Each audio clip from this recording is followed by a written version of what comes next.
하나님께서 실로암의 찬양을 받으신 줄로 믿습니다. 오늘 이 아침에는 스가랴서에 대한 자세한 강해는 시간상 할 수가 없고, 특별히 11절에 내가 그들이 고난의 바다를 지나갈 때 하나님께서 어떻게 하셨는가, 바다 물결을 쳐서 바다에 길을 만들어 주시는 하나님, 그 말씀을 중심으로 제가 여러분에게 하나님 말씀 전해드리고자 합니다. 과거 이스라엘 백성들이 출애굽에서 첫 번째로 만났던 난관이 홍해바다입니다. 홍해바다가 가로막고 있으니까 어찌할 방법이 없었습니다. 그 홍해바다는 정말 죽음의 바다와도 같았는데, 우리 여기 본문 11절에 보면 고난의 바다라, 또 이전에 우리가 썼던 개역 성경에 보면은 고해라 이렇게 번역을 해놨어요. 고해, 인생은 고해와 같다, 이걸 아실 거예요. 그만큼 우리의 그 가는 길, 인생의 길에는 이렇게 고해와 같은 어려운 난관들이 많이 있다, 이런 얘기죠. 애굽에서 종살이하던 이스라엘 백성이 해방의 감격을 안고서 이제 하나님이 약속해 놓으신 젖과 꿀이 흐른다고 하는 가나안 땅을 향해서 출애굽의 여정을 시작을 했습니다. 얼마나 처음에는 희망차고 기대가 많았겠습니까? 그런데 얼마 가지도 못해서 첫 번째 난관에 봉착했는데, 바로 홍해. 걸어서 갈 수 있겠습니까? 배 타고 갈 수 있겠습니다. 배 타고 갈 수 있겠습니까? 200만이 넘는 사람이 어느 세월에 나룻배 타고 갈 수 있겠습니까? 그러니까 이 난관에 봉착한 거예요. 뒤에는 애국 군사들이 쫓아오고, 이게 진퇴양난이죠. 이런 위기가 첫 번째로 닥쳐왔습니다. 그때 이제 하나님께서 이제 백성들 가운데 오시고 모세에게 이미 하나님께서 말씀하신 대로 하나님의 지팡이를 높이 들게 하셨는데, 모세가 하나님의 지팡이를 높이 들었을 때 그 넘실대던 홍해가 좌우로 갈라지는 기적의 역사가 나타났습니다. 그래서 하나님께서 바닷 가운데 만들어 놓으신 길로 장정만 60만, 200만이 넘는 이스라엘 백성들이 무사히 건널 수가 있었습니다. 애굽 왕은 끝까지 안 보내려고 하다가, 왜? 그때 당시에 장정이, 유대인 인구가 60만, 장정이 60만. 얼마나 대단한 노동력입니까? 애굽에서 모든 공사 현장에 이 사람들이 빠지면 공사가 진행이 안 될 정도로. 그러니 애굽 왕이 그걸 보낼 수가 있겠습니까? 안 된다 하다가 10번째까지 재앙을 하나님이 내리시니까 꼼짝없이 이스라엘 백성들을 해방시켜 주고 만 것입니다. 우리 하나님은 택한 백성을 이 땅에서 매인 것에서 이렇게 풀어주시기를 원하시는 분인 줄로 믿습니다. 해방의 은혜를 주신 것은 하나님이세요. 우리나라에도 마찬가지고 풀어주시는 분이 하나님은, 매이고 묶이고 막힌 거 다 풀어주는 분이 하나님, 우리 아버지시니까 창조주이시고 그래서 풀어주는 거예요. 하나님은 매 50년마다 희년이라고는 제도를 만들기까지 하시면서 우리 인생들을 배려해 주십니다. 불쌍히 여겨주시고 종살이 평생토록 종신토록 한다고 생각해 보세요. 소망이 없는 사람은 죽은 거나 마찬가지예요. 그런데 그래도 아무리 노예살이하고 종살이해도 50년이 되면 나는 자유의 몸이 될 수 있다. 여러분, 감옥에서 수십 년을 버티는 사람이 있습니다. 그 버티는 한 가지 이유는 나는 형기를 마치면 출소한다, 한 가지 기대가 있기 때문입니다. 여러분, 희년이 얼마나 기대와 소망을 주는지 모릅니다.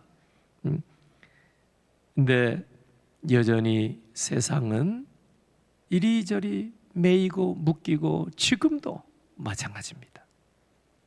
그래서 노예와 같은, 어떤 사람은 물질의 노예로, 어떤 사람은 이 건강의 노예로, 어떤 사람은 부귀영화, 인기, 명예, 이게 묶여서 거기에 노예처럼 그렇게 사는 사람이 얼마나 많이 있는지 모릅니다.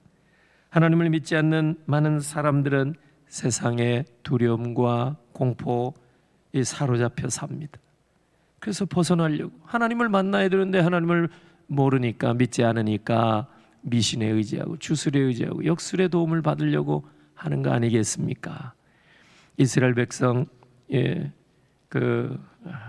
우리 이스라엘 백성의 하나님은 해방의 하나님. 우리 하나님은 모든 막히고 매이고 묶인 것을 풀어주는 하나님. 오늘 올해 우리 교회가 희년 맞이했습니다. 우리 교회 나이가 50년. 과거 구약 하나님이 만들어준 제도로 보면은 다 풀어주는 거예요. 그러니 영적인 이 원리가 지금도 마찬가지. 지금도 여러분 이렇게 50년 동안 믿음의 공동체에서 우리가 신앙생활을 해오는 가운데 우리가 세상에 여러 가지 묶이고 매인 것뿐만 아니라 영적으로도 묶이고 매인 거 얼마나 많아요. 사람들이 알지 못하는 괴롭고 답답한 심사, 이리저리 항상 매여서 전전긍긍하는 것이 우리 인생들인데, 하나님의 자녀된 권세를 받은 다음에도 여전히 세상 일로 항상 매여서 쩔쩔매며 사는 것이 우리의 모습이 아니겠습니까? 근데 우리 하나님은 이렇게 해방을 주시는 분이다 하는 사실 여러분이 꼭 기억하시기를 바랍니다. 우리 하나님은 이스라엘을 이렇게 해방시켜 주실 뿐만 아니라 우리 주 예수 그리스도께서도 이 땅에 구세주로 오셔서 전통과 구습과 인습에 매여 살던 인생들을 해방시켜 주신 줄로 믿습니다. 진리가 너희를 자유케 하리라. 진리의 말씀이 있으면 자유가 임합니다. 주의 영이 계신 곳에는 자유함이 있느니라. 성령께서 있는 곳에는 자유함이 있다고 가르쳐 주셨습니다. 죄에 매여 사는 인생에게는 사죄의 은혜를 베풀어 주셔서 죄에서 벗어나게 하십니다. 육체의 질병에 매여 사는 사람에게는 치유의 은혜를 베풀어 주셔서 병마에서도 벗어나게 하시는 분이 하나님이십니다. 죄와 사망의 두려움과 공포에 사는 사람들에게는 자유와 평안을 주셔서 모든 두려움과 공포에서 벗어나게 하시는 분이 우리 하나님이신 줄 믿습니다. 요한복음 14장 27절 보니까 평안을 너희에게 끼치노니 곧 나의 평안을 너희에게 주노라. 내가 너희에게 주는 것은 세상이 준 것 같지 아니하니라. 할렐루야. 예수님의 평안.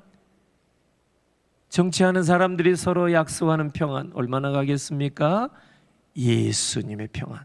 평강의 왕으로 오신 예수님이 주신 평안이 우리의 마음속에 우리 가운데 임하면 영원토록 우리는 주의 평강, 참된 평강 가운데 살게 될 줄로 믿습니다. 요한복음 16장 33절 세상에서는 너희가 환난을 당하나 담대하라 내가 세상을 이겼노라. 내 안에서 평안을 좀 누려라. 근데 우리는 이 예수님의 말씀을 못 듣는 거예요. 주의 음성을 놓칠 때가 많아요. 엘리야도 주의 음성이 너무 세미한 가운데 들렸기 때문에 처음에는 놓쳤습니다.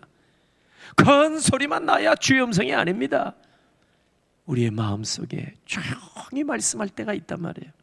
직접 뭐 산신령처럼 이렇게 말씀하는 거 아니라도 감동으로 오십니다. 지금도 하나님께서 감동 깨닫게 하시고 아침에 일어나서 이렇게 하나님 앞에 잠시 엎드리면 하나님께서 무언가 이렇게 꼭 말씀하는 것 같아요.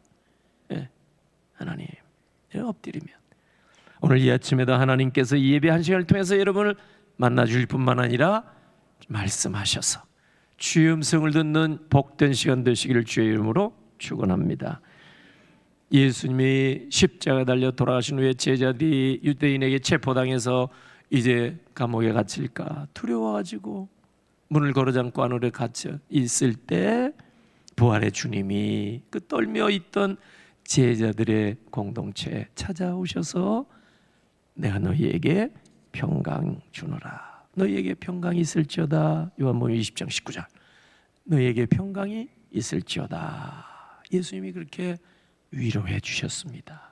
오늘 본문 스가랴 10장 특별히 11절 보면은 내가 그들이 고난의 바다를 지날 때 하나님께서 물을 다 쳐주시고, 이 말씀을 보니까 저는 요한복음, 신약에 와서 모든 성경은 다 짝이 있다고 그랬는데 요한복음 6장을 생각하게 되었습니다.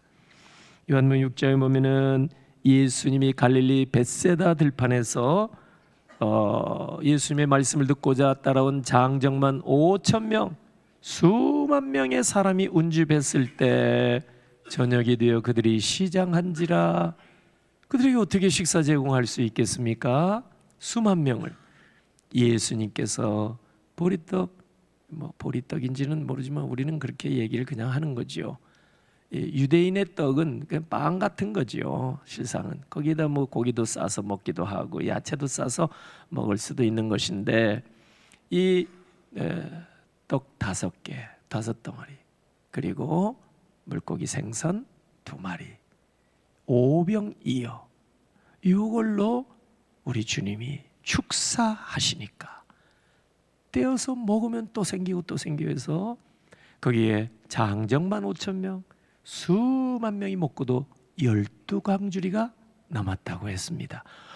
그러니까 백성들이 이분이 우리나라, 우리 민족의 임금이 되면 우리는 평안히 먹고 살 수 있겠다. 여러분, 최고의 정치가, 최고의 임금은 백성들을 잘 먹이는 일입니다.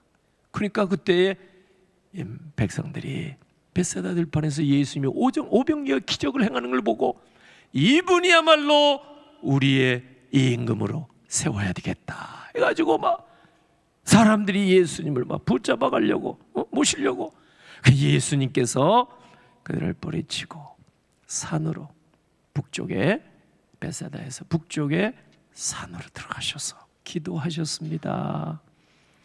그러니까 남은 제자들은 이제 어둑해지고 있는 가운데 있는데, 평소에 이 제자들의 사역의 본거지가 어디입니까? 가버나움입니다. 가버나움. 벳세다에서 가버나움 멀지는 않습니다. 배 타고 가면은 더 빠르겠죠. 그래서 제자들은 이제 바닷가, 사실은 호수지만 바닷가 와서 벳세다 밑으로 내려와서 배를 타고 이제 밤이 되어 가는데 노를 져서 북서 방향으로, 가버나움이 북서 방향이에요. 그래서 그쪽으로 노져서 열심히 갔습니다. 성경의 요한복음 6장에 보면 10여리쯤 가다가 4-5km밖에 안 돼요. 열심히 노져서 10여 킬로, 그것도 많이 간 거겠죠. 그런데 밤은 되었고 깜깜하고 앞은 별로 잘 안 보이는데 갑자기 풍랑이 불어온 겁니다. 풍랑이 닥쳐온 거예요. 폭풍이 닥쳐온 거예요. 갈릴리 호수는 바다와 같습니다. 남북으로 21km, 동서로 13km. 그러니까 이쪽에서 저 끝 보면 잘 안 보일 수 있어요. 그러니까 바다다 그래요. 다른 지역, 갈릴리 호수 다른 지역에서는 디베랴 호수라, 디베랴 바다라 이렇게 말할 정도로 넓어요. 그러니까 지중해에서 불어오는 선선한 바람과 이 광야에서 불어오는 뜨거운 바람이 부딪히면 어떻게 되겠습니까? 폭풍우가 생길 수 있는 거예요. 비바람이 올 수 있고. 그래서 자주 갈릴리 호수에는 폭풍우가 불어닥친다고 합니다. 우리 찬송가에도 풍랑이는 바다 위에 이런 찬송이 있을 정도로 이 갈릴리 호수가 그런 거예요. 그러니까 제자들이 얼마나 당황했겠습니까? 깜깜한 밤인데 노져서 가던 때인데 여러분 폭풍우까지, 풍랑, 여기 요한복음 6장에 보면 큰 바람이라고 그랬는데 폭풍입니다. 그게 닥치니까 얼마나 무섭고 물에 빠져 죽는 거 아닌가. 그때 예수께서 물 위를 걸어오신 거예요. 또 얼마나 놀랬겠어요. 유령인가 싶어서도 놀랬을 수 있고. 그래서 요한복음 16장 20절 보니까 19절에는 예수께서 바다에 걸어서 배에 가까이 오심을 보고 제자들이 두려워하거늘 예수님이 그들 가까이 오셔서 말씀하셨는데, 얘들아 이르시되 내니 나야 나 두려워하지 말라, 이렇게 말씀해 주셨어요. 내니 두려워하지 마라. 오늘 정말 이 세상에 폭풍우가 치는 것 같이 우리나라도 지금 정치적으로 폭풍우가 일어난 것 같지 않겠습니까? 이 엄청난 폭풍우와 같은 거대한 풍랑이 일어나는, 마치 갈릴리반에 일어나는 것처럼 여러분의 한국교회도 마찬가지고, 미지의 한 해를 시작하는 금년에도 희망과 소망 가운데 출범했지만 어떻게 될지 모르고 가정에는 불안의 요소밖에 없는 거예요. 겉모양의 경제 지표를 보면은 무엇이 어떻고 무엇이 없고, 뭐 환율은 어떻게 치솟고, 이번에 오늘 태국으로 우리 학생들이 가는데 환율이 그냥 뭐 엄청나게 치솟잖아요. 이게 불안한 요소들이 지금 상상을 못할 정도로, 그러니까 막 마음이 얼어붙을 정도로.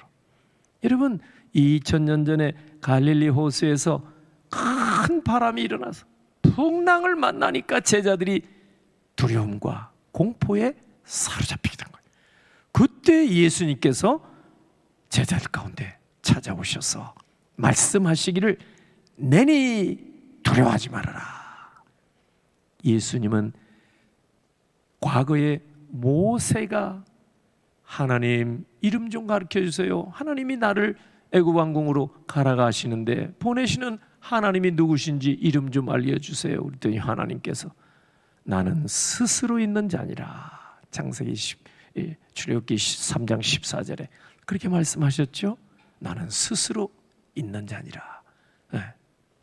예수님이 지금 제자들, 풍랑 만난 제자들에게 오셔서 하신 말씀이 뭐냐면 내니 두려워하지 마, 내가 여기 있노라, 내가 여기 있노라, 그 뜻입니다.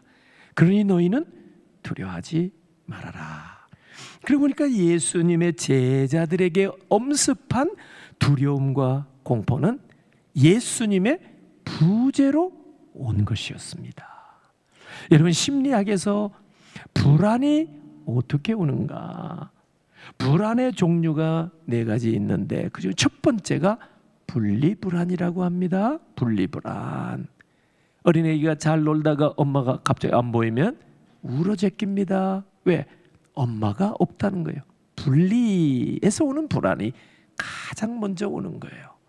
그러니까 여기에 한밤에 놓여져서 가버나움으로 가던 제자들이 지금 풍랑을 만나서 두려움과 공포에 사로잡혀 있지만 알고 보면 불안의 핵심 요인이 뭡니까? 풍랑이 아닌 거예요. 예수님의 부재. 어렸을 때 외갓집 갈 때 보면은 시골 중에 시골, 지금은 도시가 됐어요.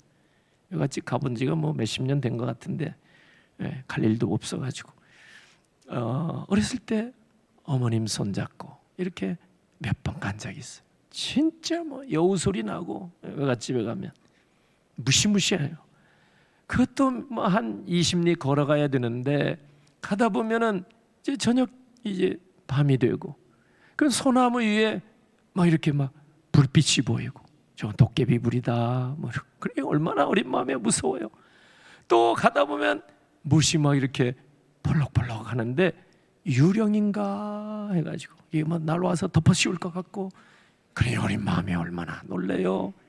나중에 돌아올 때 밝을 때 보면 그 헝겊조각인데 헝겊조각이 나불대는 것인데 한밤중에는 옛날에 전기도 거기 뭐 가로등도 없고 그럴 때 아닙니까?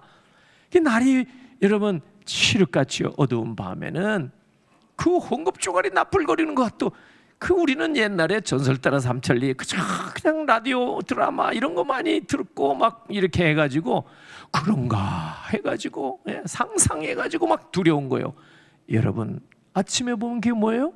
헝겊조각이에요. 우리에게 두려움과 공포의 실체는 없는 겁니다. 그럼 왜 두려움이 오고 공포가 옵니까? 분리불안인 거예요. 내가 너희와 함께 하리라. 예수 그리스도의 부재로 인해서 우리에게 두려움이 찾아오고 공포가 찾아오는 것입니다. 귀신이 뭔가 가짜라 그 말이에요. 실체가 아니라 그 말이죠. 여러분 요한복음 6장 21절 보니까 예수님이 풍랑 만난 제자들의 배에 승선하셨어요. 이에 기뻐서 배로 영접하니 배는 곧 그들이 가려던 땅에 이르렀더라. 할렐루야. 배는 곧 그들이 가려던 땅에 어디입니까? 가버나움 도착했단 말이에요. 금방 예수의 승선과 함께 눈 깜짝할 사이에 목적지에 도착한 겁니다. 사실 벳세다에서 가버나움까지 이렇게 먼 길은 아니지만 여러분 열심히 제자들이 노를 저어서 사실은 목적지까지 거의 다가온 거예요. 근데 놀라운 사실은 풍랑을 갑자기 만나서 열심히 놓아졌는데 진도가 나가지 않는 것 같아요. 밤중이니까 이게 거리감도 없잖아요. 방향 감각도 없고. 근데 열심히 풍랑을 만나서 노를 저었지 않겠어요? 우리의 생각이 뭐냐면 오늘 제자들의 생각을 가만히 상상해 보면은 풍랑과 사투를 벌이면서 지금 열심히 노를 저었는데 아무리 저어도 목적지는 보이지 않는, 깜깜하니까 안 보이는 거지. 아무리 사투를 하면서 노를 열심히 저어도 이 진도가 나가지 않는 것 같아. 그런데 예수님께서 딱 배에 승선해서 보니까 곧바로 목적지에 도착한 것입니다. 할렐루야. 우리가 거친 세파에서 힘들게 인생의 노를 저어갑니다. 밤새도록 저어갑니다. 그러다 풍랑을 만나게 되면 두려움과 공포로 여러분 우왕좌왕하고 혼비백산하지 않겠어요? 그런데 모든 거 이제 끝장났는가? 열심히 노력했는데 여러분 진도가 나가지도 않고 언제나 우리는 안전한 포구의 목적지에 도착해서 편안하게 여유 있게 살 수 있을까? 여러분 나중에 예수님이 배에 승선해서 이리 보니까 목적지에 도착한 거예요. 그러므로 풍랑 만나서 사투를 벌이고 있을 때 배는 멈추지 않았던 줄로 믿습니다. 조금씩이라도 한 걸음 한 걸음. 나중에 보니까 여러분 제자리에서 왔다 갔다 한 게 아니더라 그 말이에요. 예수님이 승선해서 딱 보니까 목적지에 다 와 있는 거예요. 할렐루야. 우리 인생의 길도 마찬가지입니다. 우리가 풍랑과 싸우고 있는 동안에, 폭풍우와 싸우고 있는 동안에 우리는 시간만 낭비하고 있구나, 인생을 다 허비하고 있구나, 우리가 갈 길은 아득한데 아직도 우리는 여기서 맴돌고 있는 거 아닌가? 아닙니다. 예수님이 승선해서 보니까 우리의 배는 목적지에 도착했더라. 그동안에 사투를 벌이며 놓아졌는데 멈춘 게 아니었던 거예요. 폭풍우 가운데 싸우면서 한 걸음 한 걸음 여러분 나아갔던 거예요. 제자들이. 그래서 주님과 함께 보니까 목적지까지 도착하게 된 겁니다. 여러분 찬송가 373장을 우리 한국교회 성도들이 얼마나 애송하는지 모릅니다. 373장에 보면 이 풍랑으로 인하여 더 빨리 갑니다. 이런 찬양이거든요. 참 얼마나 은혜가 되는지 몰라요. 이 찬송이 18세기에 영국에서 만들어진 찬양이에요. 우리나라 언제 이 찬송가 우리나라에서 부르기 시작했는가? 1908년도에 찬송가 집에 수록이 돼 있어요. 이 찬송가 373장이. 1908년이면 언제일까요? 1905년 일본이 우리나라 집어삼키려고 을사늑약 강제보호조약을 체결한 지 몇 년 안 되고 1910년에는 한일 합방으로 완전히 국권이 넘어가. 근데 1905년에 이미 우리 외교권이 넘어간 때예요. 일제 그 강점기 아래 우리나라 온 백성이 도탄에 빠져 있을 때 이 찬송 부르며 얼마나 위로를 받았겠어요. 특별히 성도들이. 푸른 하늘 은하수 뭐 이렇게 가기도 잘도 간다 서쪽 나라로, 그것만 해도 막 우리 일제 강점기 때 우리 백성들이 얼마나 위로를 받았습니까? 한국의 성도들, 믿음의 선진들이 그 도탄에 빠져 있을 때, 소망이 보이지 않을 때 이 찬송 부르면서 건물 2절이에요. 일어나 나 쉬지 못하나 이 풍랑으로 인하여 더 빨리 갑니다. 지금은 막 풍랑, 지금은 나라 외교권이 넘어가고, 그러나 이 풍랑으로 인하여 주님이 승선하시면 더 빨리 나아갈 줄로 믿습니다. 우리 믿음의 선배들이 그렇게 기도를 한 결과 1945년 뜻하지 않은 때에, 우리는 상상하지 못한 때에 하나님께서 우리에게 광복의 은혜를 주신 줄로 믿습니다. 우리가 풍랑의 현장, 파손될 정도로 어려움의 지경에 놓였을 때 우리가 들어야 할 말씀이 있습니다. 주의 음성을 들어야 됩니다. 내니 두려워하지 말아라. 여러분, 요한복음 6장에서 예수님의 말씀, 가장 불안하고 가장 두려움에 깊이 빠져 있을 때 제자들이 예수님의 말씀을 들었을 때 모든 공포, 두려움이 그들에게서 사라진 줄로 믿습니다. 사도행전 27장에 보면은 바울이 이제 배를 타고 로마로 가는 이 배편에서 알렉산드리아호 배를 타고 이제 로마를 향해 가는데 갑자기 목적지에 이제 얼마 남지도 않았는데 유라굴로 광풍을 만났습니다. 태풍과도 같은 겁니다. 배에 탄 모든 사람들이 살 소망을 포기할 정도였습니다. 얼마나 이게 몇 날 며칠 동안 여러분 폭풍우가 거셌는지. 그러나 하나님께서 바울에게 찾아오셨습니다. 바울아, 바울아, 이제는 안심하라. 너희 안심하라. 로마까지 무사히 너희가 가게 되리라. 여러분, 이 말씀 듣고 모든 배에 탄 사람들에게 바울이 외친 거예요. 여러분이 이제는 안심하십시오. 그 주의 음성을 들었을 때 알렉산드리아호에 승선한 276명 전원이 멜리데 섬에 구조된 줄로 믿습니다. 멜리데 섬에서 한 사람도 죽지 않고 다 살아났어요. 대접 잘 받으면서 무사히 로마에 들어갈 수가 있었던 겁니다.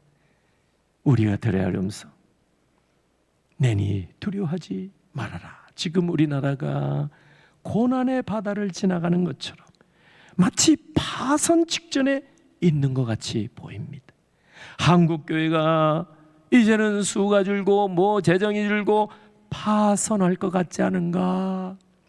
우리 가정이 파선할 것처럼 보일지라도 그 두려움과 공포는 실체가 없다는 사실을 여러분들이 믿으시고, 오늘 주님이 주신 말씀 내니 두려워하지 마라, 이 말씀을 들으시고 우리에게 엄습한 두려움과 공포를 정면으로 돌파하셔서 하나님이 예비해 놓으신 안전한 포구에 안착하셔서 하나님이 예비하신 풍성한 은혜, 멜리데 섬에서 받은 그 놀라운 축복을 여러분들도 받아 누리게 되기를 예수 그리스도의 이름으로 축원합니다. 아멘. 기도하겠습니다. 하나님